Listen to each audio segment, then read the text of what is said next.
ये जहाँ कैसा धेनु भगत डरवाए, धेनु भगत डरवायो दाई, धेनु भगत डरवाए, धेनु भगत डरवाए माता, धेनु भगत डरवाए, धेनु भगत डरवायो दाई, धेनु भगत डरवाए।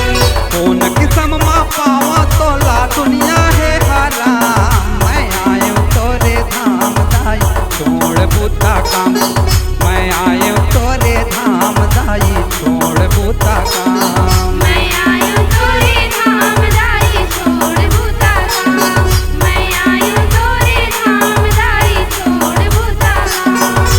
दर्शन बोला दे दे दाई हो जाए मन का, मैं आयो तोरे धाम दाई छोड़ बूता काम, मैं आयो तोरे धाम दाई छोड़ बूता काम, मैं आयो तोरे धाम दाई छोड़ बूता काम, मैं आयो तोरे धाम दाई छोड़ बूता काम। Multi track audio recording studio SAV Sukhdev audio and video studio Masturi. संपर्क करें 7999248535।